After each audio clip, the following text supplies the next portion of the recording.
ಇತ್ತೀಚೆಗೆ ಸೋಷಿಯಲ್ ಮೀಡಿಯಾಲಿ ಒಂದು ವಿಡಿಯೋ ಸಖತ್ ವೈರಲ್ ಆಗಿದೆ. ಒಂದು ಹಲ್ಲಿ ಸಾಂಬಾರಲ್ಲಿ ಬಿದ್ದಿರತ್ತೆ, ಆ ಸಾಂಬಾರ್ನ ಅನ್ನಕ್ಕೆ ಕಲ್ಸ್ಕೊಂಡು ಚಪ್ಪುರ್ಸ್ಕೊಂಡು ತಿಂತಾ ಇದ್ರು. ನಾನು ಯಾರು ಇವ್ರ ಪ್ರಜೆ ಈ ತರ ಸೂಪರ್ ಹ್ಯೂಮನ್ನು, ವಿಷ ಏರಲ್ವಾ ಇವ್ರಿಗೆ ಅಂತ ಅನ್ಕೊಂಡೆ. ಆಮೇಲೆ ಅದೇ ವಿಡಿಯೋ ಕೊನೆಯಲ್ಲಿ ಹೇಳ್ತಾರೆ, ಹಲ್ಲಿ ಅದ್ರಲ್ಲಿ ವಿಷ ಇರೋದು ಇದೆಲ್ಲ ಮಿತ್, ಇದ್ಯಾವುದು ನಿಜ ಅಲ್ಲ, ಇದನ್ನ ಜನರಿಗೆ ನಾನು ಅರ್ಥ ಮಾಡಿಸ್ಬೇಕು ಅಂತ ಹೇಳಿ ಇದನ್ನ ಮಾಡ್ತಾ ಇದ್ದೀನಿ ಹೊರತು ಯಾವುದೇ ಸ್ಟಂಟ್ಗಲ್ಲ ಅಂತ ಹೇಳಿದ್ರು. ಆಗ ನನಗೆ ಅವ್ರ ಮೇಲೆ ಇದ್ದಂತಹ ಗೌರವ ತುಂಬಾ ಜಾಸ್ತಿ ಆಯ್ತು. ಸೊ ಅದೇ ವ್ಯಕ್ತಿನ ಇವತ್ತು ನಾವು ನಮ್ಮ ಪಾಡ್ಕಾಸ್ಟ್ ಕರ್ಕೊಂಡ್ ಬಂದಿದೀವಿ. Warm welcome to Gaurishankar sir. ನಮಸ್ಕಾರ. ನಮಸ್ಕಾರ Vinayaka, thank you very much. ಅಯ್ಯೋ, ನನ್ಗೆ I am in awe with your intent, commitment and dedication. ಪ್ರಾಣಿಗಳ ಮೇಲೆ ಎಸ್ಪೆಷಲಿ ಜನ ಓಡೋಗ್ತಾರೆ, ಹಾವು ಅಂದ್ರೆ ಅದ್ರ ದೂರ ಓಡೋದ್ರೆ ನೀವು ಅದ್ರ ಹತ್ರ ಓಡೋಗ್ತೀರಾ ಸರ್ ನೀವು.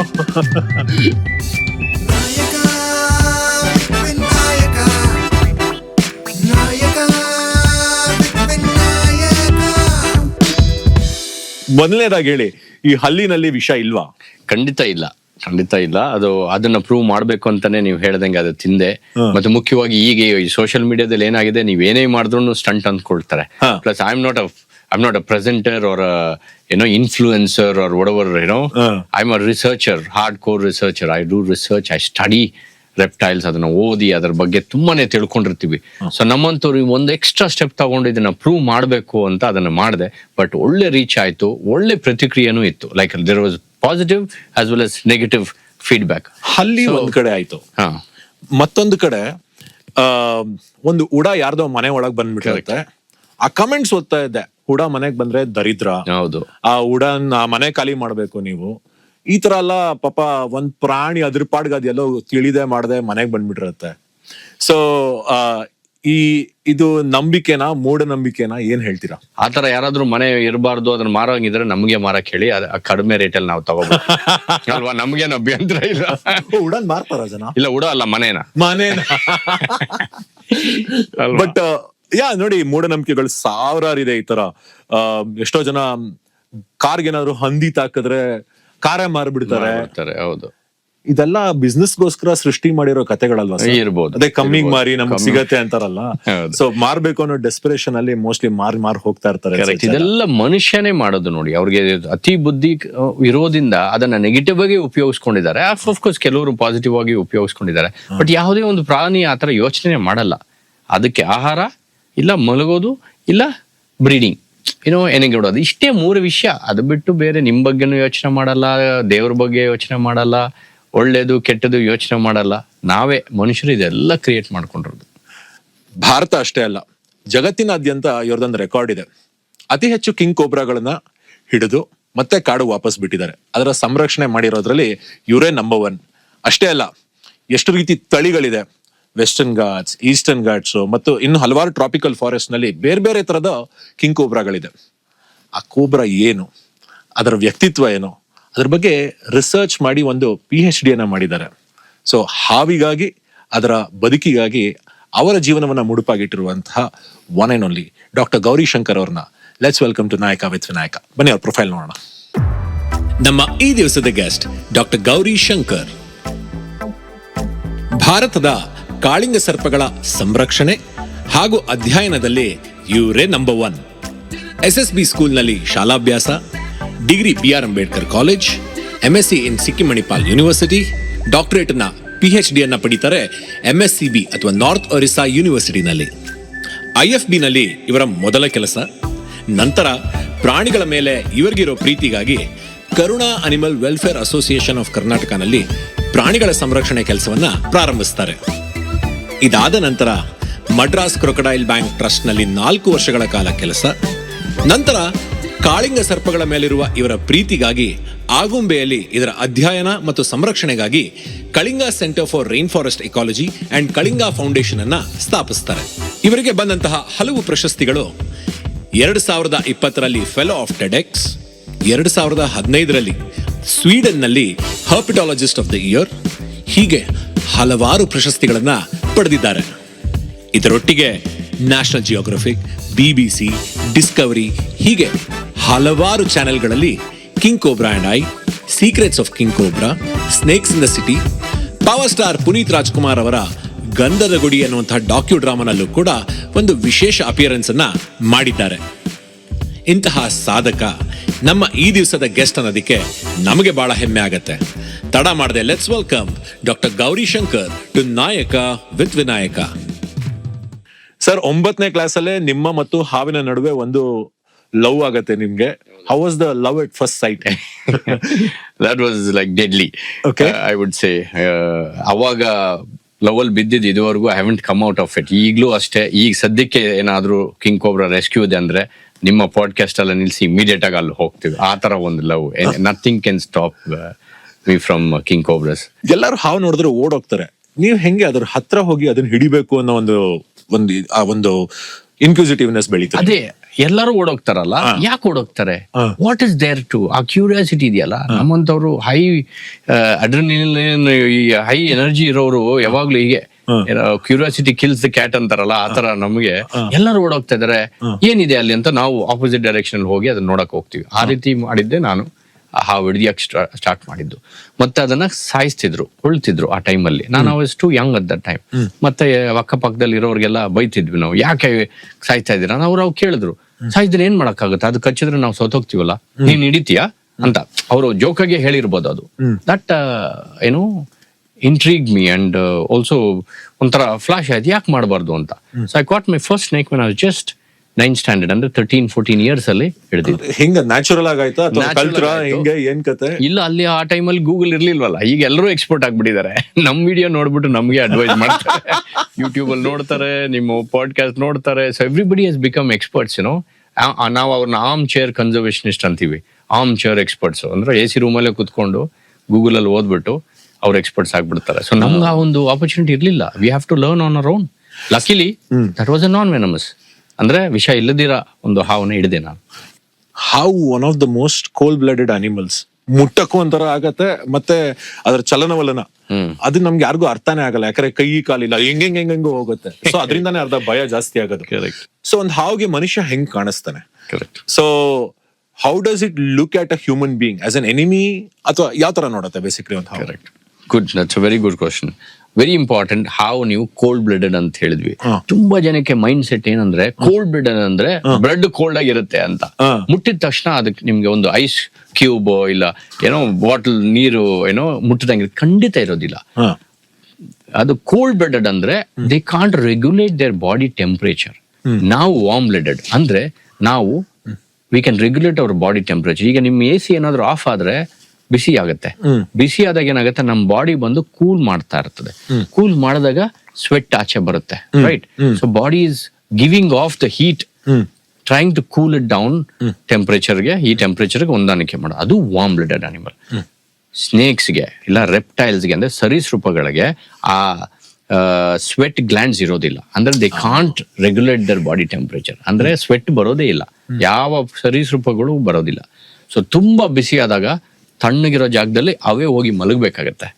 ತುಂಬಾ ಚಳಿ ಆದಾಗ ಇಲ್ಲ ತಣ್ಣಗಿದ್ದಾಗ ಬಿಸಿ ಇರೋ ಜಾಗದಲ್ಲಿ ಅವು literally they have to move them self and sleep. For example ನಮಗೂ ಅಷ್ಟೇ, ತುಂಬಾ ಕೋಲ್ಡ್ ಆದಾಗ ನಾವು ಸ್ವೆಟರ್ ಹಾಕ್ತಿವಲ್ಲ, ಅದು ಇಮಿಡಿಯೇಟ್ ಆಗಿ ಅದಕ್ಕೆ ಬೇಕಾಗತ್ತೆ. ನಾವು ಸರ್ಟನ್ ಲೆವೆಲ್ ವರ್ಗು 28 ಇಲ್ಲ ಒಂದು 15, 16, 20 ಡಿಗ್ರಿವರೆಗೂ ನಮ್ಮ ಬಾಡಿ ಹೀಟು ರೆಡಿ ಮಾಡುತ್ತೆ.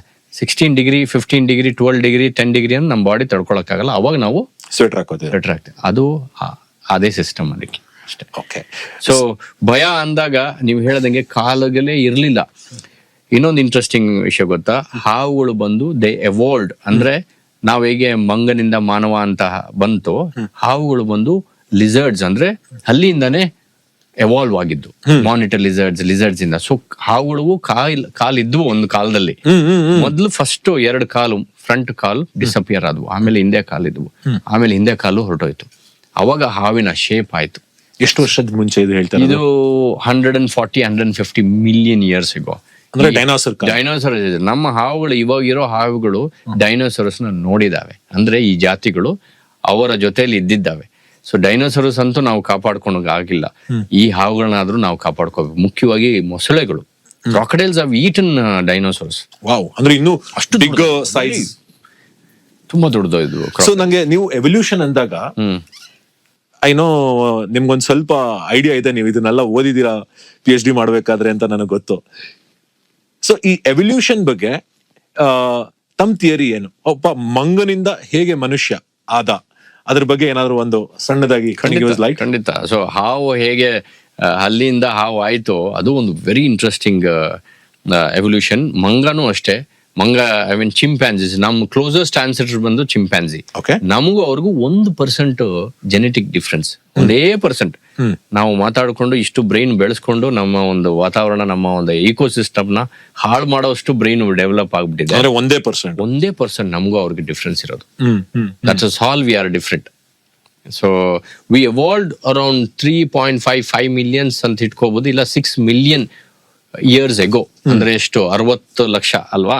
ಇಲ್ಲ 6 ಲಕ್ಷ, 60 ಲಕ್ಷ. 6 ಮಿಲಿಯನ್ ಅಂದ್ರೆ ಅಷ್ಟೇ ನಾವ್ ಎವಾಲ್ವ್ ಆಗಿರೋದು. ಅವರಿಂದ ಎವಾಲ್ವ್ ಆಗಿ ನಾವು ಮನುಷ್ಯನ ತರ ನಡಿಲಿಕ್ಕೆ, ಮನುಷ್ಯನ ತರ ಮಾತಾಡ್ಲಿಕ್ಕೆ, ಈ ಫೈರ್ ಎಲ್ಲ ಕಂಡಿಡಿದಿದ್ದು, ಅಗ್ರಿಕಲ್ಚರು, ಮತ್ತೆ ನಮ್ಮ ಮನುಷ್ಯ ಒಂದೇ ಪ್ರಾಣಿ ಯಾವುದೇ ಒಂದು ಪದಾರ್ಥನ ಬಾಯ್ಲ್ ಮಾಡಿ, ಬಿಸಿ ಮಾಡಿ, ಇಲ್ಲ ಅದನ್ನ ಕುದಿಸಿ ಏನೋ ಬೇಯಿಸಿ ತಿನ್ನೋದಂದ್ರೆ ನಾವು ಒಂದೇ ಯಾವ್ದಾದ್ರು ಪ್ರಾಣಿ ಕೇಳಿದಿರಾ?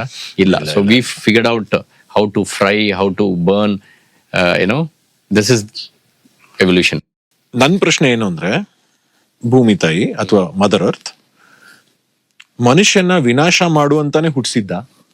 ಯಾಕೆಂದ್ರೆ ಅವನೊಬ್ಬನ್ಗೆ 100 ಅಡಿ ಕೆಳಗಿಂದ ನೀರ್ ತೆಗಿಯೋ ಕೆಪಾಸಿಟಿ ಇದೆ, ಆಯಿಲ್ ಮೇಲಕ್ಕೆ ತೆಗಿತಾನೆ. ಇದನ್ನೆಲ್ಲ ಯಾರಾದ್ರೂ ತೆಗಿಯೋರು ಬೇಕಲ್ವಾ ಅಂತ ಹೇಳಿ ಏನಾದ್ರು ಮನುಷ್ಯನ್ ಈ ತರ ಎವಾಲ್ವ್ ಮಾಡಿದ್ದ? ಬೇಕಾಗಿಲ್ಲ. ನೋಡಿ, ಊಟದ ಸರಪಣಿಯಲ್ಲಿ, ದಟ್ ಇಸ್ ಫುಡ್ ಚೈನ್ ಅಲ್ಲಿ ಮನುಷ್ಯ ಬಂದಿದ್ ಇವಾಗ, ಕರೆಕ್ಟಾ? ನೀವು ಹೇಳಿದ್ರಿ ಯಾವಾಗ ಅಲ್ಲಿ ಆಗ್ಲಿ ನಮ್ಮ ಹಾವುಗಳು 150 ಮಿಲಿಯನ್ ಇಯರ್ಸ್. ನಮ್ಮ ಮನುಷ್ಯ ಬಂದಿದ್ ನಾನೇ ಹೇಳ್ದೆ 60 lakh years.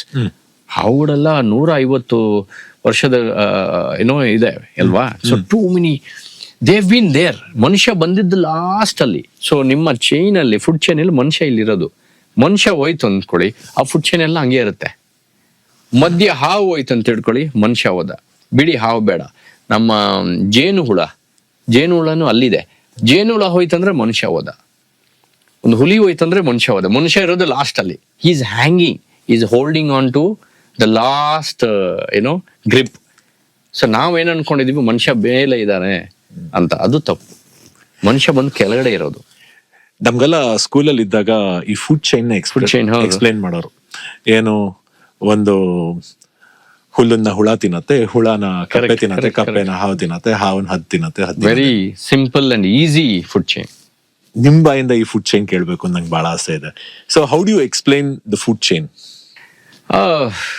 That is a very simple way of understanding, but coexistence is a simple thing. ನಾವು ಈಗ ಮನುಷ್ಯನ ತಿನ್ನುವಂಥದ್ದು, ಮನುಷ್ಯನ ಹಾಳು ಮಾಡುವಂಥದ್ದು ಯಾವ್ದಾದ್ರು ಒಂದು ಪ್ರಾಣಿ ನೋಡಿದಿರಾ?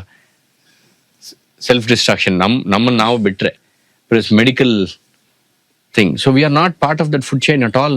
ನಾವು ಬೇರೆದನ್ನ ತಿಂತೀವಿ ಹೊರತು ನಮ್ಮನ್ನ ತಿನ್ನುವಂತ ಯಾವುದೂ ಪ್ರಾಣಿ ಇಲ್ಲ. ಒಂದು ಹುಲಿ ಆಗ್ಲಿ, ಚಿರತೆ ಆಗ್ಲಿ, ಸಿಂಹ ಆಗ್ಲಿ, ಒಂದು ಕಡವೆ, ಜಿಂಕೆ, ಎಲ್ಲಾನು ದೇ ಆಲ್ ಅವರ ಪಾಪ್ಯುಲೇಷನ್ ಕಂಟ್ರೋಲ್ ಮಾಡ್ಕೊಳ್ತವೆ. ನಮ್ಮಲ್ಲಿರೋ ಈ ಒಂದು ಡೆವಲಪ್ಮೆಂಟು, ಮೆಡಿಕಲ್ ಇದರಿಂದ ಮನುಷ್ಯ is exponentially is grown so much.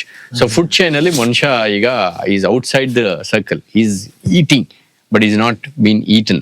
So ನೀವು ಹೇಳಿದ್ದು ಫುಡ್ ಚೈನ್ ಪರ್ಫೆಕ್ಟ್ ಇದೆ. I think that is one of the best example. ನಾವು ಅದನ್ನ ಹಂಗೆ ಅರ್ಥ ಮಾಡ್ಕೊಂಡು ನಾವು we are part of the food chain ಅನ್ಕೊಂಡ್ರೆ ನಾವು ಉಳಿತೀವಿ. If we are not, if you are outside the food chain, eventually will get ನನ್ಗೆ ಇಲ್ಲ, ನನ್ಗೆ ಖುಷಿ ಆಗದೇನಂದ್ರೆ, as you said, we are the last. ನಾವಿಲ್ಲ ಅಂದ್ರೂ ನಿರಂತರತೆ ಅನ್ನೋದಿರತ್ತೆ. ಕಾಡು ಬೆಳಿಬೇಕು ಅಂದ್ರೆ ಇದಕ್ಕೆ ಕಾರಣ ಯಾರು ಸರ್? ಒಂದು ಕೋತಿಗಳು ಹಲವಾರು ಹಣ್ಣುಗಳು ತಿಂದು ಬೀಜನ ಎಲ್ಲಾ ಕಡೆ ಅದು ಎಕ್ಸ್ಕ್ರೀಟ್ ಮಾಡಿ ಅಲ್ಲೊಂದ್ ಮರ ಗಿಡ ಬೆಳೀತಾ ಹೋಗುತ್ತೆ. ಈ ತರ ದುಂಬಿದೊಂದು ಕಾಂಟ್ರಿಬ್ಯೂಷನ್ ಇದೆ, ಚಿಟ್ಟೆದೊಂದು ಕಾಂಟ್ರಿಬ್ಯೂಷನ್ ಇದೆ, ಪಕ್ಷಿಗಳು ಹೆಂಗಾಗತ್ತೆ ಸರ್? ಒಂದು ಕಾಡು ಹೇಗ್ ಬೆಳೆಯುತ್ತೆ? ಸೊ ಕರೆಕ್ಟ್ ಆಗಿ ನೀವು ತುಂಬಾ ಚೆನ್ನಾಗಿ ಹೇಳಿದ್ರೆ ಅದೇ ವಿಷಯ. ಕಾಡು ನ್ಯಾಚುರಲ್ ಆಗಿ ಸುಮ್ಮನೆ ಡಿಸ್ಟರ್ಬ್ ಮಾಡದಿರ ಬಿಟ್ಬಿಟ್ರೆ ಬೆಳೆಯುತ್ತೆ. ಮನುಷ್ಯ ಅಲ್ಲಿ ಕಾಲಿಟ್ಟಿಲ್ಲ ಅಂದ್ರೆ ಬೇರೆ ಯಾವುದೇ ಪ್ರಾಣಿ ಕಾಲಿಟ್ರು ದೇ ಕಾಂಟ್ರಿಬ್ಯೂಟ್. ಓಕೆ, ನೀವು ಹೇಳ್ದಂಗೆ ಒಂದು ಜಿಂಕೆ ಆಗ್ಬೋದು, ಎಷ್ಟೋ ಹೂವುಗಳು, ಎಷ್ಟೋ ಹಣ್ಣುಗಳನ್ನ ತಿಂದು. ಇನ್ನೊಂದು ಇಂಪಾರ್ಟೆಂಟ್ ವಿಷಯ, ನೀವು ಎಷ್ಟು ಸಿಂಪಲ್ ಆಗಿ ಆ ಹಣ್ಣು, ಒಂದು ಕೋತಿ ಆಗ್ಲಿ, ಒಂದು ಪಕ್ಷಿ ಆಗ್ಲಿ, ಅದು ಏನೋ ಬೀಜ ಬಿತ್ತುತ್ತಂತ, ಅದು ಅಷ್ಟು ಸಿಂಪಲ್ ಅಲ್ಲ. ಬೀಜಕ್ಕೆ ನೀವೇ ಅದನ್ನ ಮಾಡ್ಬೇಕಂದ್ರೆ ಕೆಲವು ಬೀಜ ಬಂದು ಗಿಡ ಆಗೋದೇ ಇಲ್ಲ. ಯಾಕೆ ಹೇಳಿ, ಸರ್ಟನ್ ಪ್ರಾಸೆಸ್ ಆಗ್ಬೇಕು. ಅದು ಹೊಟ್ಟೆ ಒಳಗಡೆ ಒಂದು ದಿನ ಇದ್ರೂ ದ ಬೀಜ ಹ್ಯಾಸ್ ಸಮಥಿಂಗ್ ಟು, ಬೀಜಕ್ಕೆ ಜೀವ ಕೊಡಬೇಕು ಅಲ್ಲಿ ಆ ಹಣ್ಣು. ಅದಾದ್ಮೇಲೆ ಅದು ಆಚೆ ಬರುತ್ತೆ. 24 hours ಆದ್ಮೇಲೆ ಇರ್ಬೋದು, ಇಲ್ಲ 48 hours ಆದ್ಮೇಲೆ ಅದು ಆಚೆ ಬಂದಾಗ it's ready for germination. So ಈ ಪ್ರಾಸೆಸ್ನ ನಾವು ಯಾರೂ ಮಾಡೋಕ್ಕಾಗೋದಿಲ್ಲ. ಒಂದು ಪಕ್ಷಿನೇ ಮಾಡೋಕ್ಕಾಗೋದು, ಒಂದು ಕೋತಿನೇ ಮಾಡುವಂಥ ಪರಿಸ್ಥಿತಿ ಇಲ್ಲ, ಒಂದು ಜಿಂಕೆ ಮಾಡ್ಬೋದು. ಅಷ್ಟು ನೀವು ಹೇಳ್ದಂಗೆ ದುಂಬಿ, that is one of the biggest disaster ನಮಗೆ. ಈ ಒಂದು ಜೇನು ಹುಳ ಇಲ್ಲ ಅಂದ್ರೆ ನಮ್ಮ ಒಂದು ಜೀವನನೇ ಇನ್ನಿಲ್ಲ ಅಂತ ಹೇಳ್ಬೋದು. ಬಟ್ ನೋಬಡಿ ಈಗ ಮೇಲ್ ಫೀಮೇಲ್ ಗೊತ್ತಲ್ಲ, ಗಿಡಗಳು ಏನೋ ದುಂಬಿನೇ ಪಾಲಿನೇಷನ್ ಮಾಡೋದು, ಬೇರೆ ಯಾರು ಮಾಡ್ಲಿಕ್ಕೆ ಆಗಲ್ಲ. ಫಾರ್ ಎಕ್ಸಾಂಪಲ್ ವೆನಿಲಾ ಬಂತು ನೋಡಿದ್ರ, ವೆನಿಲಾ ಗ್ರೋ ಆದಾಗ ತೋಟಗಳಲ್ಲಿ ಪಾಲಿನೇಷನ್ ಪರ್ಸನಲ್ ಆಗಿ ಮನುಷ್ಯರು ಮಾಡ್ಬೇಕಾಗಿತ್ತು. ಕ್ಯಾನಕ್ ಮಾಡ್ಬೇಕಾಗತ್ತಾ, ಮಾವಿನ ಹಣ್ಣಿಗೆ ಮಾಡಕ್ಕಾಗುತ್ತಾ, ಇಲ್ಲ ಯಾವುದೇ ಒಂದು ಹಣ್ಣು ಯಾವುದೇ ಒಂದು ತರಕಾರಿಗೂ ನಾವು ಮಾಡ್ಲಿಕ್ಕೆ ಆಗೋದಿಲ್ಲ. ಸೊ ಅದು ದುಂಬಿ ಒಂದು ಜೇನು ಹುಳ ಮಾಡೋ ತರ ಕ್ರಾಸ್ ಪಾಲಿನೇಷನ್ ನಾವ್ ಯಾರೂ ಮಾಡ್ಲಿಕ್ಕೆ ಆಗಲ್ಲ. If they are not there are no fruits, no vegetables, nothing will happen. Fantastic. I think it's a beautiful tone to the conversation. Such a small animal. ನೀವು ಅಕೌಂಟೆಂಟ್ ಆಗಿ ಕೆಲಸ ಮಾಡ್ತೀರಾ, ಅದಾದ ನಂತರ IFB ಕಂಪ್ನಿ, IFB ಅಲ್ಲಿ ಹೌದು. ಅದಾದ್ಮೇಲೆ ನೀವು ಒಂದು ಅನಿಮಲ್ ರೆಸ್ಕ್ಯೂ SPCA ಅಂತ ಅಲ್ಲಿ ಮಾಡ್ತೀರಾ. ಅದಾದ್ಮೇಲೆ 4 ವರ್ಷ ಕ್ರೊಕೊಡೈಲ್ ಪಾರ್ಕ್ ಅಲ್ಲೂ ಕೂಡ ಕೆಲಸ ಮಾಡ್ತೀರಾ ನೀವು. ಸೊ ಹಾವುಗಿಂತ ಮುಂಚೆ ನಿಮ್ಗೆ ಕ್ರೊಕೊಡೈಲ್ ಜೊತೆ ಲವ್ ಆಗಿದೆ ನಿಮ್ಗೆ? ಇಲ್ಲ, ಹಾವೇ ಮೊದಲು ಲವ್, ಬಟ್ ಸರೀಸೃಪಗಳಂದ್ರೆ ನನಗೆ ಎಲ್ಲಾನು ಇಷ್ಟಾನೆ. I was coming to this question. ಮೊಸಳೆ ಕಣ್ಣೀರ್ ಹಾಕತ್ತ ನಿಜ? ಇಲ್ಲ, ಅದೊಂದು ಇದೆ. ಅದೇನಂದ್ರೆ ದೇ ಹ್ಯಾವ್ ಎ ಗ್ಲ್ಯಾಂಡ್ ಇಲ್ಲಿ, ಓಕೆ, ಸಾಲ್ಟ್ ಎಕ್ಸ್ಕ್ರೀಟಿಂಗ್ ಗ್ಲ್ಯಾಂಡ್ ಅಂತ. ಅದೇನಾಗುತ್ತೆ, ಎಕ್ಸೆಸ್ ಸಾಲ್ಟ್ ಕಂಟೆಂಟ್ ನ ಕೆಲವು ಟೈಮ್ ಬಿಡುತ್ತೆ. ಫಾರ್ ಎಕ್ಸಾಂಪಲ್ ಈ ಸಾಲ್ಟ್ ವಾಟರ್ ಕ್ರಾಕಡೈಲ್ಸ್ ಸಮುದ್ರದ ನೀರಿನಲ್ಲಿ ಇರುವ ಮೊಸಳೆ. ನಮ್ಮಲ್ಲಿ ಇಂಡಿಯಾದಲ್ಲಿ ಒರಿಸ್ಸಾ ಮತ್ತೆ ವೆಸ್ಟ್ ಬೆಂಗಾಲ್, ಆಂಡಮಾನ್ಸ್ ಅಲ್ಲಿ ಸಿಗುತ್ತೆ, ಬೇರೆ ಎಲ್ಲೂ ಇಲ್ಲ. ಈ ಕಡೆ ನಮ್ಮ ವೆಸ್ಟ್ ಕೋಸ್ಟ್ ಅಲ್ಲಿ ಇಲ್ಲ, ನಮ್ಮ ಕರ್ನಾಟಕ ಆಗ್ಲಿ ಕೇರಳ ಆಗ್ಲಿ ಇರೋದಿಲ್ಲ, ಈ ಕಡೆ ಇರ್ತವೆ. ಅದಕ್ಕೆ ಸಮುದ್ರ ನೀರದಲ್ಲೇ ಇರೋದ್ರಿಂದ they have osmoregulation, they regulate their salt content in their body. ಅವಾಗ ಸ್ವಲ್ಪ ನೀರು ಬರೋ ತರ ಆಗುತ್ತೆ. ಅದನ್ನ ಯಾರು ಕಂಡಿಡಿದ್ರು ಅದನ್ನ ಪಾಪ ಮನುಷ್ಯನಿಗೆ ಹೋಲಿಸಿ ಅದನ್ನ ಒಂದು ಕೆಟ್ಟ ಪ್ರಾಣಿಯಾಗಿ ಮಾಡಿಟ್ಟಿದೀವಿ ನಾವು. ಬಟ್ ಮೊಸಳೆ ಏನಂದ್ರೆ it's a very plant predator. ಅದರ ಪ್ರೇನ ಟ್ರ್ಯಾಪ್ ನ ಅದು ಸಕ್ಕದಾಗಿ ಬಿಲ್ಡ್ ಮಾಡುತ್ತೆ. ಹೇಗೆ ಅದು ಅದರ ಊಟನ ಹುಡುಕೊಳ್ಳುತ್ತೆ ಅಂದ್ರೆ ಆ ಪ್ರೇನ, ತನ್ನ ಬೇಟೆನ ಅದು ಹೇಗೆ ಪ್ಲಾನ್ ಮಾಡತ್ತೆ ಅದನ್ನ ಹೇಳ್ಬೋದಾ? ಯಾವುದೇ ಒಂದು ಪ್ರಾಣಿ ನೀರು ಕುಡಿಲಿಕ್ಕೆ ಬಂದ ತಕ್ಷಣ ನೀರು ಕುಡಿಲಿಕ್ಕೆ ಶುರು ಮಾಡಿಕೊಳ್ಳುತ್ತೆ. ಆ ನೀರಲ್ಲಿ ಚೇಂಜ್ ಆಗುವ ಒಂದು ರಿಪಲ್ಸ್ ಏನಂತಾರೆ, ಅದು ರಿಪಲ್ಸ್ ಇರ್ತಾವಲ್ಲ, ಅದು ಹೋಗಿ ಮೊಸಳೆ ಒಂದು ಸ್ನೌಟ್ ಇದೆಯಲ್ಲ ಅದ್ರಿಗೆ ಟಚ್ ಆಯ್ತಂದ್ರೆ ಅಲ್ಲಿ ಚಿಕ್ಕ ಚಿಕ್ಕ ಚಿಕ್ಕ ಚಿಕ್ಕ ಬ್ಲಾಕ್ ಡಾಟ್ಸ್ ಇರ್ತವೆ. ಅದು ಒಂದು ರಿಸೆಪ್ಟರ್ ತರ ಸಿಗ್ನಲ್ ದಟ್ ವಿಲ್ ಕಲೆಕ್ಟ್. ಈ ಸೈಡ್ ಅಲ್ಲಿ ಯಾವುದೋ ಒಂದು ಪ್ರಾಣಿ ನೀರು ಕುಡಿತಾ ಇದೆ, ಏನೋ ಡಿಸ್ಟರ್ಬೆನ್ಸ್ ಇದೆ ಅಂತ. ಅಷ್ಟು ಸೆನ್ಸಿಟಿವ್ ರಿಸೆಪ್ಟರ್ಸ್ ಇದಾವೆ ನಮ್ಮ ಮೊಸಳೆಯನ್ನ ಸ್ನೌಟ್ ಅಲ್ಲಿ. ಅದು ಯಾರಿಗೂ ಗೊತ್ತಾಗೋದಿಲ್ಲ, ಸೀದಾ ಆ ಡೈರೆಕ್ಷನ್ ಹೋಗುತ್ತೆ. And they are one of the best camouflage animals ಅನ್ಬೋದು ನೋಡಿ. ಇಟ್ಸ್ ಡಿಸೈನ್ಡ್, ಅದನ್ನೇ ಎವಲ್ಯೂಷನ್ ಅನ್ನೋದು. ಮೂಗು ಮೇಲೆ ಇರುತ್ತೆ, ಬ್ರೀದ್ ಮಾಡ್ಕೋಬಹುದು. ಕಣ್ಣು ಮಾತ್ರ ಮೇಲೆ ಇರುತ್ತೆ, ಕಿವಿನೂ ಮೇಲೆ ಇರುತ್ತೆ, ಮಿಕ್ಕಿದೆಲ್ಲ ಬಾಡಿ ಸಬ್ಮರ್ಜ್ ಆಗ್ಬೋದು. ನೀವು ನೋಡಿ ಒಂದು ಶಾರ್ಟ್ ವ್ಯೂ ಅಲ್ಲಿ ಅಂದ್ರೆ ಈ 3 ತುಂಬಾ ಇಂಪಾರ್ಟೆಂಟ್ ಅಲ್ಲ. ಕಿವಿ ಕೇಳಿಸ್ಕೋಬೇಕು, ಮೂಗು ಉಸಿರಾಡ್ಬೇಕು, ಮತ್ ಕಣ್ಣು ನೋಡ್ಬೇಕು. ಇಷ್ಟು ಮಿಕ್ಕಿದೆಲ್ಲ ಬಾಡಿ ಒಂದು 12 ಅಡಿ 15 ಅಡಿ ಮೊಸಳೆ ಸಬ್ಮರ್ಜ್ ಆಗಿರುತ್ತೆ. ಎಷ್ಟು? 1.5 ಅಡಿ 2 ಅಡಿ ನೀರಲ್ಲಿ, ಅಂದ್ರೆ ಡೆಪ್ತ್ ಅಲ್ಲಿ, ಆಳದಲ್ಲಿ.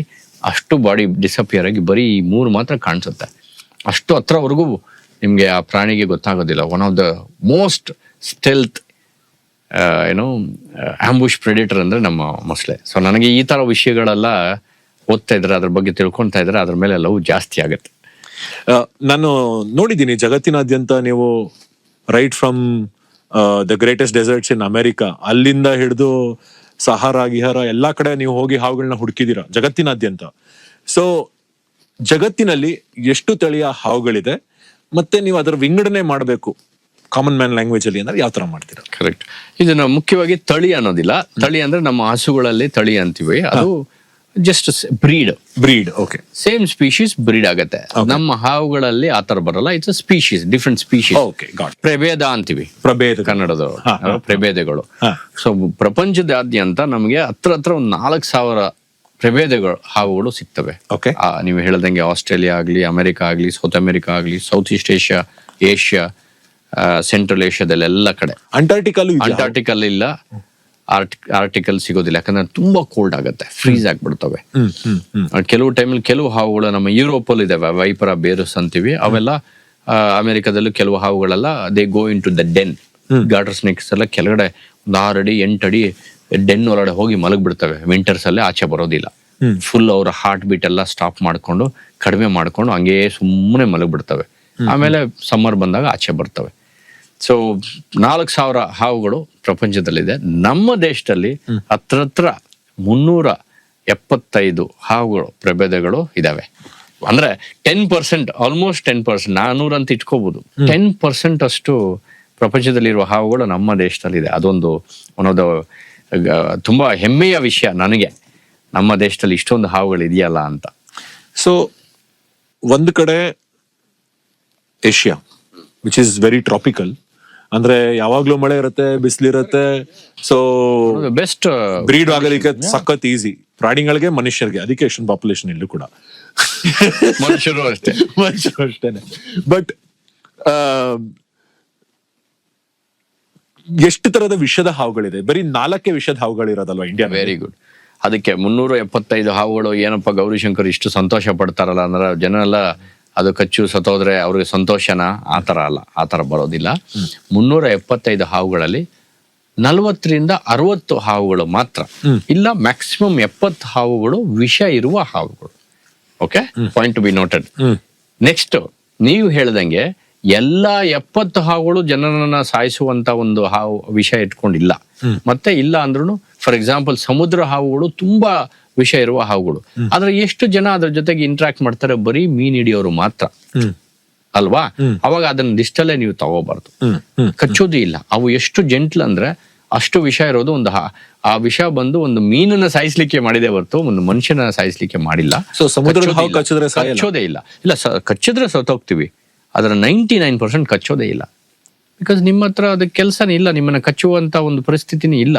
ಸೊ ಅದಕ್ಕೆ ನಾವು ಅದನ್ನೆಲ್ಲ ಡೈಲಿಟ್ ಮಾಡಿದಾಗ, ನೀವು ಹೇಳಿದಾಗೆ ಬರೀ 4 ಮಾತ್ರ ನಮ್ಮ ದೇಶದಲ್ಲಿ ಸುಮಾರು 58,000ದಿಂದ 60,000 ಜನ ಸಾಯಲಿಕ್ಕೆ ಒಂದು ಕಾರಣ. ಎಷ್ಟು? 4 ಹಾವುಗಳ ಮಾತ್ರ. So India. So cobra, Russell's ಅಂತೀವಿ. ಕೋಬ್ರಾ ನಾಗರ ಹಾವು, ರಸಲ್ಸ್ ಮಂಡಲ ಹಾವು ಅಂತೀವಿ, ಕೊಳಕ್ಮಂಡಲ ಅಂತೀವಿ. ಕರೆಕ್ಟ್. ನೆಕ್ಸ್ಟ್ ಕಟ್ ಹಾವು, ಕ್ರೇಟ್ ಅಂತೀವಿ ಇಂಗ್ಲಿಷ್ ಅಲ್ಲಿ. ಮತ್ತೆ ಉರಿ ಮಂಡಲ ಕನ್ನಡದಲ್ಲಿ. ಉರಿ ಮಂಡಲ ಉರಿಯುತ್ತೆ, ತುಂಬಾ ಕಚ್ಚಿದಾಗ ತುಂಬಾ ಉರಿಯುತ್ತೆ, ತುಂಬಾ ಚಿಕ್ಕ ಹಾವು ಅದು. ಇಂಗ್ಲಿಷ್ ಅಲ್ಲಿ ಸಾಸ್ಕೇಲ್ಡ್ ವೈಪರ್ ಅಂತೀವಿ. ಈ 4 ಹಾವು ಮಾತ್ರ. ಯಾಕೆ? ಮತ್ತೆ ಇನ್ನೊಂದು ವಿಷಯ ಅಂದ್ರೆ, these 4 snakes R commonly distributed across India. ಒಂದು ಕೋಬ್ರಾ ಇರುತ್ತೆ, ಇಲ್ಲ ಒಂದು ಕ್ರೇಟ್ ಇರುತ್ತೆ, ಇಲ್ಲ ಸಾಸ್ಕೇಲ್ಡ್, ಇಲ್ಲ ರಸಲ್ಸು. ಅದಕ್ಕೆ ಮೋಸ್ಟ್ ಕಾಮನ್ ವೆನಮಸ್ ಸ್ನೇಕ್ಸ್, ಸಾಮಾನ್ಯವಾಗಿ ಕಾಣಿಸಿಕೊಳ್ಳುವ ವಿಷ ಇರುವ ಹಾವು ಅಂದ್ರೆ ಈ 4 ಮಾತ್ರ. ಮತ್ತೆ 58ರಿಂದ 60,000 ಜನ ಈ ಹಾವಿನ ಕಡಿತದಿಂದ ಸಾಯ್ತಾ ಇದ್ದಾರೆ ನಮ್ಮ ದೇಶದಲ್ಲಿ. ಅದಕ್ಕೆ ಸ್ನೇಕ್ ಬೈಟ್ ನಿಂದ ಹೈಯೆಸ್ಟ್ ಜನನೇ ನಮ್ಮ ದೇಶದಲ್ಲೇ ಪಾಪ್ಯುಲೇಷನ್ ಇದೀವಿ. ಕರೆಕ್ಟ್. ಆ ರೀತಿ ನೋಡಿದಾಗ ನಮ್ಮ ಪಾಪ್ಯುಲೇಷನ್ ಅಲ್ಲಿ, ನಮ್ಮ ಪಾಪ್ಯುಲೇಷನ್ ಕಂಪೇರ್ ಮಾಡಿದ್ರೆ ತುಂಬಾ ಕಡಿಮೆನೆ. ಆದ್ರೂ ಅಷ್ಟು ಜನ ಸಾಯಬೇಕಂತ ಪರಿಸ್ಥಿತಿ ಇಲ್ಲ, ಸಾಯಬಾರದು. ನಾವು ಅದ್ರ ಬಗ್ಗೆ ತಿಳ್ಕೊಂಡು ಅದ್ರ ಜೊತೆಗೆ ಅನ್ಯೋನ್ಯವಾಗಿ ಇದ್ದು, ನಾವು ಕ್ರಿಕೆಟ್ ಬಗ್ಗೆ ತಿಳ್ಕೊಳ್ತೀವಿ. ವಿರಾಟ್ ಕೊಹ್ಲಿ ಎಷ್ಟು ರನ್ಸ್ ಮಾಡಿದ್ರು, ಎಷ್ಟು ವಿಕೆಟ್ ತಗೊಂಡ್ರು, ಎಷ್ಟು ಟನ್, ಎಷ್ಟು ಹಂಡ್ರೆಡ್ಸ್ ಮಾಡಿದ್ರು, ಎಲ್ಲಾ ವಿಷಯಗಳು ತಿಳ್ಕೊಳ್ತೀವಿ. ಆದ್ರೆ ನಾವು ಹಾವುಗಳ ಜೊತೆನೆ ಅಲ್ಲೇ ಬದುಕಿದ್ರು ಹಾವುಗಳ ಬಗ್ಗೆ ಮೂಢನಂಬಿಕೆಗಳು ಒಂದು ಬೆಳೆಸ್ಕೊಳ್ತೀವಿ ಹೊರತು ಅದರ ನ್ಯಾಚುರಲ್ ಹಿಸ್ಟ್ರಿ ತಿಳ್ಕೊಂಡು ಅದರ ಜೊತೆಗೆ ಬದುಕಲಿಕ್ಕೆ ನಾವು ಇನ್ನೂ ಪ್ರಯತ್ನ ಮಾಡಿಲ್ಲ. ನನಗೆ ಖುಷಿಯಾಗಿದ್ದು ಏನ್ ವಿಚಾರ ಅಂದ್ರೆ ನೇಚರ್ ಎಷ್ಟು ಬ್ಯೂಟಿಫುಲ್ ಆಗಿದೆ ಅಂದ್ರೆ, ಹಾವು ಕಚ್ಚಿದಾಗ ಆ ವಿಷ ಕಮ್ಮಿ ಮಾಡಕ್ಕೆ ಹಾವಿನ ವಿಷಾನೇ ಬೇಕು ನಿಮ್ಗೆ. Correct. You need venom to make antivenom. Exactly. Right. ಎಷ್ಟು ಬ್ಯೂಟಿಫುಲ್ ಆಗಿದೆ. ಹೆಂಗ್ ವರ್ಕ್ ಆಗುತ್ತೆ ಸರ್? ಎಕ್ಸಾಕ್ಟ್ಲಿ. ಸೊ ಅದು ಫಸ್ಟ್ ಕ್ವಶನ್ ನೀವು ಹೇಳ್ದಂಗೆ, ಹಾವು ಅದು ಸುಮಾರು ವರ್ಷಗಳ ಹಿಂದೆ ಮೋನೋವೆಲೆಂಟ್ ಅಂತಿತ್ತು. ಮೋನೋವೆಲೆಂಟ್ ಅಂದ್ರೆ ಒಂದ್ ಹಾವಿಗೆ, ನಾಗರ ಹಾವಿಗೆ ಒಂದ್ ಮದ್ದು, ಕಟ್ಟ ಹಾವಿಗೆ ಒಂದ್ ಮದ್ದು, ಮಂಡಲ ಹಾವಿಗೆ ಒಂದು ಮದ್ದಿತ್ತು. ಆದ್ರಿಂದ ಅವ್ರಿಗೆ ಗೊತ್ತಾಗ್ಬೇಕು ಯಾವ ಹಾವು ಕಚ್ಚಿದೆ ಅಂತ. ನಾಗರಾವ್ ಅಂದ್ರೆ ನಾಗರಾವ್ ಮದ್ದು ಕೊಡ್ತಿದ್ರು, ದಟ್ ಇಸ್ ಕಾಲ್ಡ್ ಮೋನೋವಲೆಂಟ್ ಅಲ್ವಾ. ಅದಾದ್ಮೇಲೆ ಈ ಒಂದು ಪ್ರಾಬ್ಲಮ್ ಇದೆಯಲ್ಲ, ಈ ಹಾವು ಕೆಲವು ಟೈಮಲ್ಲಿ ಸಿಗೋದಿಲ್ಲ, ಕಚ್ಚಿಬಿಡುತ್ತೆ ಹೋಗ್ಬಿಡುತ್ತೆ, ಯಾವ ಹಾವು ಅಂತ ಗೊತ್ತಾಗೋದಿಲ್ಲ, ಮೆಡಿಸಿನ್ ಕೊಡೋದು ಕಷ್ಟ ಆಗ್ತದೆ. ಅದಕ್ಕೆ ಪಾಲಿವ್ಯಾಲೆಂಟ್ ಅಂತ ಬಂತು. ಅಂದ್ರೆ ಈ 4 ಹಾವುಗಳು ವಿಷಾನ ಸೇರಿಸಿ ಒಂದು ಕಾಕ್ಟೇಲ್ ಮಾಡಿದ್ರು, ಒಂದು ಮಿಶ್ರಣ ಮಾಡಿ ಒಂದು ಇದು ಬೇಡ, ಯಾವ ಹಾವು ಕಚ್ಚಿದ್ರು ಪರವಾಗಿಲ್ಲ, ಕರ್ಕೊಬನ್ನಿ, ಇದನ್ನ ಕೊಟ್ರೆ ಎಲ್ಲ ನ್ಯೂಟ್ರಲೈಸ್ ಮಾಡುತ್ತೆ ಅಂತ ಕಂಡಿಡಿದ್ರು ಪಾಲಿವ್ಯಾಲೆಂಟ್. ಸೊ ಅದಕ್ಕೆ ಈಗಲೂ ಅದನ್ನೇ ಮಾಡ್ತಾ ಇದೀವಿ. ಅಂದ್ರೆ ಅದೊಂದು ದುರಾದೃಷ್ಟ ಅಂತ ಹೇಳ್ಬೋದು. ಅದನ್ನೇ ನಾನು ಹೇಳಿದ್ದು, ವಿರಾಟ್ ಕೊಹ್ಲಿ ಎಷ್ಟು ರನ್ಸ್ ಮಾಡಿದ್ದಾರೆ ಅಂತ ಗೊತ್ತಾಗುತ್ತೆ. IPL ಮ್ಯಾಚ್ ಫಾಲೋ ಮಾಡ್ತಾರೆ. ನಾವು ಈಗ ಚಂದ್ರನಲ್ಲೇ ಲ್ಯಾಂಡ್ ಆಗ್ಬಿಟ್ಟಿದೀವಿ ಸೈಂಟಿಸ್ಟ್ಗಳು, ನಮ್ ದೇಶ ಎಲ್ಲೋ ಹೋಗಿದೆ. ಆದ್ರೂ ಈ 100 ವರ್ಷಕ್ಕಿಂತ ಏನು ಮಾಡ್ತಾ ಇದೀವಿ ಅದನ್ನ ಇನ್ನೂ ಪಾಲಿಸ್ತಾ ಇದೀವಿ ಅಂದಾಗ ಸ್ವಲ್ಪ ಡಿಸಪಾಯಿಂಟ್ ಆಗುತ್ತೆ. ಸೊ ಇವಾಗ ಯಾವ ಹಾವು ಕಚ್ಚಿದ್ರು ಪರವಾಗಿಲ್ಲ, ಒಂದೇ ತರದ್ ಮದ್ದಿದೆ. ನೀವು ಹಾವು ನುಡ್ಕೊಂಡು ಅರ್ಧ ಗಂಟೆ ಟೈಮ್ ವೇಸ್ಟ್ ಮಾಡಿ. ಗೋಲ್ಡನ್ ಅವರ್ ಯಾವ್ದು ಸರ್? ಕರೆಕ್ಟ್, ಅರ್ಧ ಅವರ್ ಆಗ್ಬೋದು, ಲೈಕ್ 30 minutes 40 minutes ಆಗ್ಬೋದು. ಬಟ್ ಈ ಇದೂ ಒಂದು ಮೂಢನಂಬಿಕೆ ಏನಂದ್ರೆ, ಇಷ್ಟು ನಿಮಿಷ ಟೈಮ್ ಇದೆ, ಇಷ್ಟು ನಿಮಿಷ ಟೈಮ್ ಇಲ್ಲ ಅನ್ಕೊಳ್ತಾರೆ. ಅದು ಗೊತ್ತಿಲ್ಲ ನಮ್ಗೆ.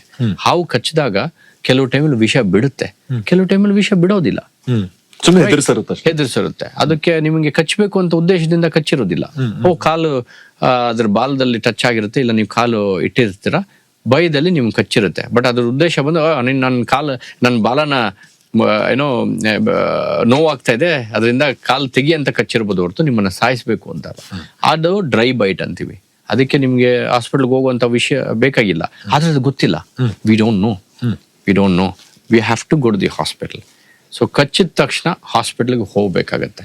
ಎಷ್ಟು ಗೋಲ್ಡನ್ ಅವರ್ ಏನಿದೆ ಗೊತ್ತಿಲ್ಲ, ಅದಕ್ಕೆ ಹೇಳಿದ್ದು. ಅಲ್ಲಿ ಎಷ್ಟು ವಿಷಯ ಹೋಗಿದೆ ಅಂತ ನಮ್ಗೆ ಗೊತ್ತಿಲ್ಲ. ಅರ್ಧ ಗಂಟೆಯಿಂದ 45 ನಿಮಿಷ ಆಗ್ಬೋದು. ಫಾಸ್ಟರ್, ನೀವು ಎಷ್ಟು ಬೇಗ ಆಗುತ್ತೋ ಅಷ್ಟು ಬೇಗ ಹಾಸ್ಪಿಟಲ್ ಹೋಗಿ ಆರಾಮಾಗಿ ಅಲ್ಲಿ ಸೆಟ್ಲ್ ಆಗಿ.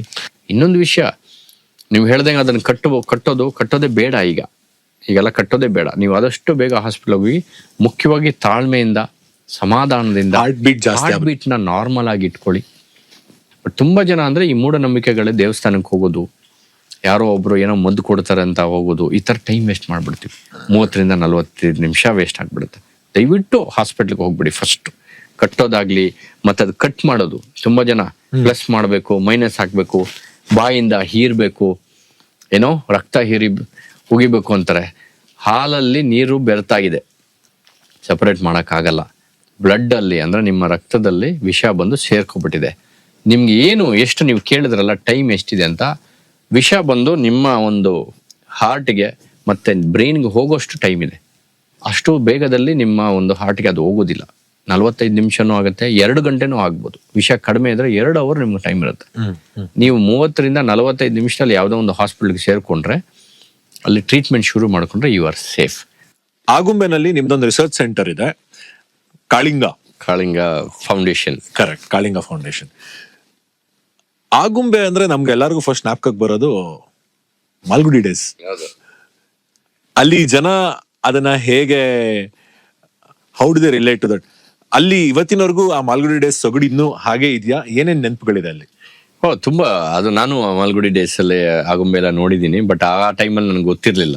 ಬಟ್ ಈಗ ಹೋದ್ಮೇಲೆ ಅಲ್ಲಿ ನಡ್ಕೊಂಡು ಹೋದಾಗ ಆ ಒಂದು ಸ್ವಾಮಿ ಎಲ್ಲೆಲ್ಲಿ ಇದ್ರು ಮನೆ, ಮತ್ತೆ ಮಾಲ್ಗುಡಿ ಮನೆ ಅಂತಾನೆ ಇದೆ, ದೊಡ್ಡ ಮನೆ ಅಂತ. ಕಸ್ತೂರಿ ಅಕ್ಕ ಅಂತ ಒಬ್ರಿದ್ರು, ಈಗ ತೀರ್ಕೊಂಡಿದ್ದಾರೆ. ಆ ಮನೆ ಹಾಗೆ ಇದೆ. ಅಲ್ಲೆಲ್ಲ ಹೋದಾಗ ನಿಮ್ಗೆಲ್ಲ ಒಂದು ಅನುಭವ ಆಗುತ್ತೆ. ಇದು ಒಂದ್ ಕಡೆ.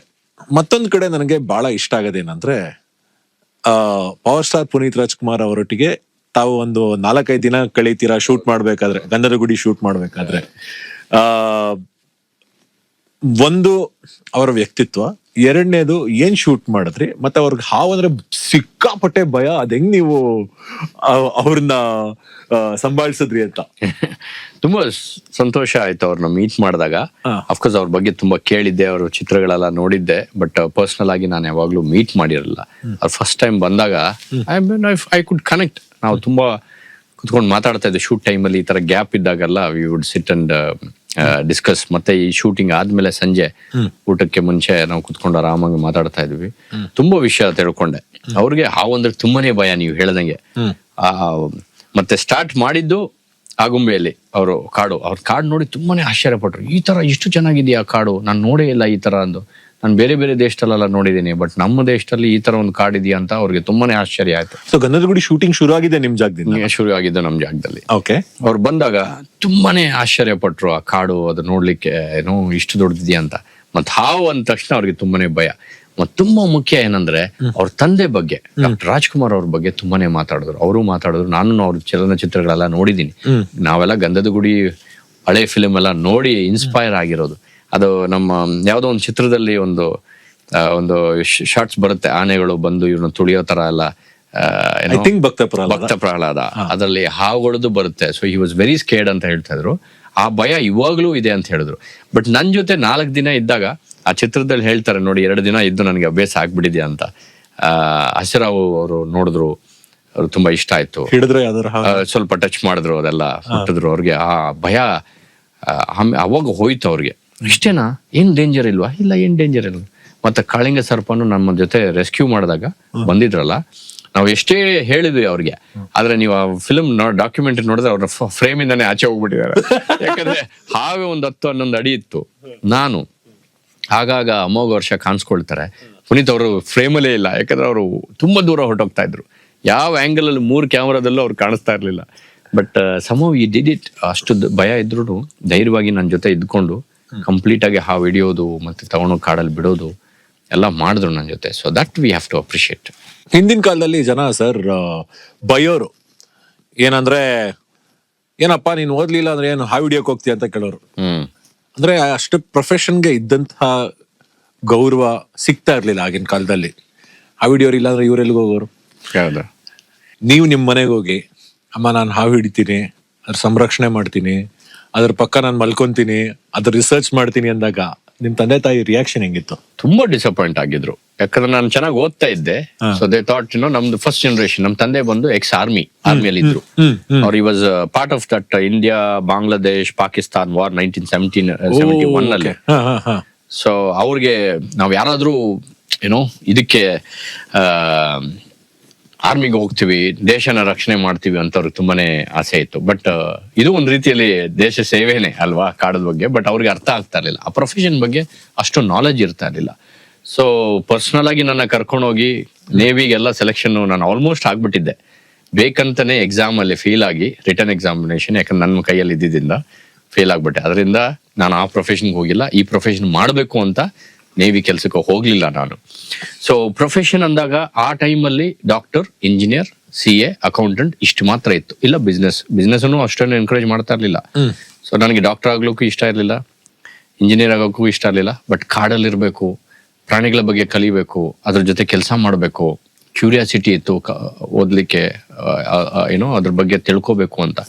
ಹಾವು ಚೂಸ್ ಮಾಡಿದ್ದು ಡೇಂಜರಸ್.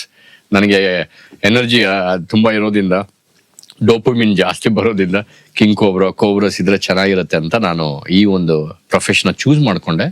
ಬಟ್ ಈಗಲೂ ಆ ಟೈಮಲ್ಲಿ ನಾನು ಕೆಲಸ ಮಾಡ್ತೀನಿ ಅಂದಾಗ ನನ್ನ ಫ್ರೆಂಡ್ಸೇ ತುಂಬಾ ಜನ ಜೋಕ್ ಮಾಡ್ತಾ ಇದ್ರು. They would treat you like anything, ಏನೋ ಆವಡಿಯನ್ ಬಂದ ನೋಡೋ ಅಂತ. ನಾವು ರಿಸರ್ಚ್ ಮಾಡಿ ಏನೋ ನ್ಯಾಷನಲ್ ಜಿಯೋಗ್ರಫಿಕ್ ಡಿಸ್ಕವರಿ ಲೆವೆಲ್ ಅಲ್ಲಿ ಇದ್ರೂ, ಬಟ್ ಆ ಒಂದು ಕೀಳ್ತನ ಇದೆಯಲ್ಲ ನೋಡೋದು, ಏನೋ ಹಾವಡಿಯನ್ ಬಂದ ಅಂತ ಹೇಳ್ತಿದ್ರು. ಈಗ ನನ್ನ ಜೊತೆ ಅವರೆಲ್ಲ ಫೋಟೋ ತಗೊಳ್ತಾರೆ, ಮದುವೆಗಳಿಗೆ ಕರೀತಾರೆ, ಅವ್ರ ಫಂಕ್ಷನ್ ಕರೀತಾರೆ. ಯಾಕಂದ್ರೆ ನಾವು ಬಿಕಮ್ ವರ್ಲ್ಡ್ ಫೇಮಸ್ ನಾವು. ಸೊ ನಮ್ ಜನ ಆ ರೀತಿ ಒಂದು ಏನೋ ನಿಮ್ಮನ್ನ ಒಂಥರ ಮಾಡ್ತಾರೆ. ಸೊ ನಾನು ಎಷ್ಟೋ ಫಂಕ್ಷನ್ಗೆ ಅಟೆಂಡ್ ಮಾಡೋದೇ ಬಿಟ್ಬಿಟ್ಟಿದ್ದೆ. ಫ್ಯಾಮಿಲಿ ಫಂಕ್ಷನ್ ಅಟೆಂಡ್ ಮಾಡ್ತಾ ಇರಲಿಲ್ಲ, ಮದುವೆಗಳು ಅಟೆಂಡ್ ಮಾಡ್ತಾ ಇರ್ಲಿಲ್ಲ. ಯಾಕಂದ್ರೆ ಒಂಥರ ಇನ್ಸಲ್ಟ್ ಮಾಡೋ ತರ ಇತ್ತು. ಬಟ್ ಈಗ things are changing, parents are changing. So this profession herpetology ಅಂತೀವಿ, study of reptiles. I am a herpetologist. ಅಂದ್ರೆ as person who studies them, who researches them, reptiles, crocodiles ಆಗ್ಬೋದು, snakes ಆಗ್ಬೋದು. ಈಗ PhD ಮಾಡಿ I become one of the most professional king cobra conservationist. You have a wife, you have 2 kids. Yes. ದಿನ ವಿಷಯದ ಜೊತೆಗೆ ಬದುಕ್ತೀರಾ. ಒಂದ್ ಕಡೆ ಜವಾಬ್ದಾರಿ, ಮತ್ತೊಂದ್ ಕಡೆ ಪ್ರೊಫೆಷನ್. ಈ ತರದ ಪ್ರೊಫೆಷನ್ಗಳನ್ನ ಹೇಗೆ ಪರ್ಸ್ಯೂ ಮಾಡೋದು, ಮತ್ತೆ ಫ್ಯಾಮಿಲಿಗೆ ಎಷ್ಟು ರಿಸ್ಕ್ ಇರುತ್ತೆ? ಫ್ಯಾಮಿಲಿಗೆ ಯಾವಾಗ್ಲೂ ರಿಸ್ಕ್ ಇರುತ್ತೆ. ಅದು ನನ್ನ ಮದುವೆ ಆಗಿರೋರು, ಅವರು ಸಾಫ್ಟ್ವೇರ್ ಇಂಜಿನಿಯರು, ಮೈಕ್ರೋಸಾಫ್ಟ್ ಅಲ್ಲಿ ಕೆಲಸ ಮಾಡಿದ್ರು, ಅಮೆರಿಕಾಗೂ ಹೋಗಿದ್ರು, ಇನ್ನೇನು ಟೀಮ್ ಲೀಡರ್ ಆಗ್ಬೇಕಾಗಿತ್ತು ಆ ಟೈಮಲ್ಲಿ, ಅದೆಲ್ಲ ಬಿಟ್ಟು ನನ್ನ ಮದುವೆ ಆಗಿ ನನ್ನ ಜೊತೆ ಬಂದ್ರು. ಅವ್ರಿಗೂ ವೈಲ್ಡ್ ಲೈಫ್ ಅಲ್ಲಿ ಇಂಟ್ರೆಸ್ಟ್ ಇದ್ದಿದ್ದೆ. ಇಂಟ್ರೆಸ್ಟ್ ಇಲ್ಲ ಅಂದ್ರೆ ನಮ್ ಜೊತೆ ಯಾರು ಇರಲ್ಲ. ನಮ್ಮ ಸರ್ಕಲ್ ಅಲ್ಲೇ ನೋಡಿದ್ರೆ ನಮ್ಮ ಫ್ರೆಂಡ್ಸ್ ಎಲ್ಲ ಇರ್ತೀವಲ್ಲ, ಆ ಒಂದು ಸಂಬಂಧ ಇದ್ದವ್ರು ಮಾತ್ರ. ಥರ್ಡ್ ಪರ್ಸನ್ ಹತ್ರ ನನಗೆ ಮಾತಾಡ್ಲಿಕ್ಕೂ ಏನು ವಿಷಯನೂ ಇರೋದಿಲ್ಲ. ಸೊ ಅವರು ಮತ್ತೆ ಮಕ್ಕಳು ನಾವು ಅದೇ ತರ ಬೆಳೆಸಿದೀವಿ.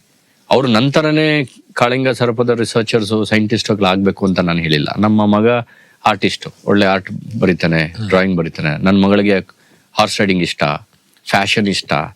ಸೊ ಅವರು ಎನ್ವೈರನ್ಮೆಂಟಲ್ ಫ್ರೆಂಡ್ಲಿ, ಕಾಶಿಯಸ್ ಆಗಿದ್ದಾರೆ.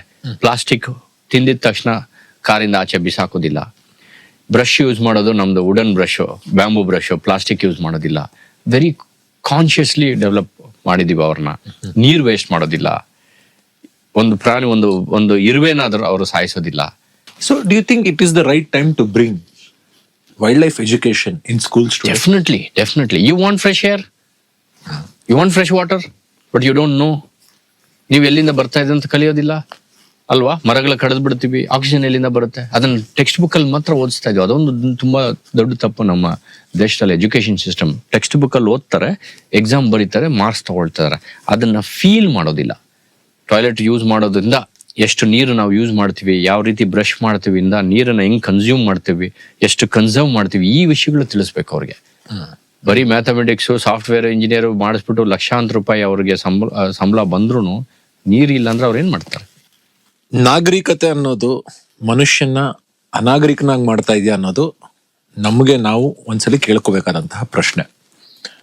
ಆದ್ರೆ ನನಗೆ ಬಹಳ ಖುಷಿ ಆಗ್ತಾ ಇರೋದೇನು ಅಂದ್ರೆ, ಗೌರಿಶಂಕರ್ ಅವರಲ್ಲಿರುವಂತಹ ಒಂದು ಕಳಕಳೆ, ಕನ್ಸರ್ನ್ ಏನಿದೆ, ಇದು ಅವರ ವ್ಯಕ್ತಿತ್ವ, ಅವರ ಯೋಚನೆ, ಅವರ ಬದುಕು. ಆದರೆ ಹಾವುಗಳ ಜೊತೆಗೆ ರಿಸರ್ಚ್ ಮಾಡಿ ಅದರ ಲಕ್ಷಣ, ಗುಣ ಮತ್ತೆ ಎಷ್ಟು ಡಿಫ್ರೆಂಟ್ ಆಗಿದೆ, ಅದರಲ್ಲೇ ಡಾಕ್ಟರೇಟ್ ಅನ್ನ ಪಡೆದಿದ್ದಾರೆ. So as a sign of respect, ನನ್ನ ಮುಂದಿನ ಎಪಿಸೋಡ್ನ ನಾನು ಬರೀ ಅವರ ರಿಸರ್ಚ್ ಮತ್ತು ಕಿಂಗ್ ಕೋಬ್ರಾಗೆ ಡೆಡಿಕೇಟ್ ಮಾಡ್ತಾ ಇದ್ದೀನಿ. It's going to be an exclusive episode. So ಇವತ್ತಿನ ಹರಟೆಯನ್ನ ಇಲ್ಲಿಗೆ ಮುಗಿಸಿ ಮತ್ತೆ ಮುಂದಿನ ಎಪಿಸೋಡ್ನಲ್ಲಿ ಕಿಂಗ್ ಕೋಬ್ರಾ ಸ್ಪೆಷಲ್ ಮಾಡ್ತಾ ಇದ್ದೀನಿ. I hope you don't miss that out.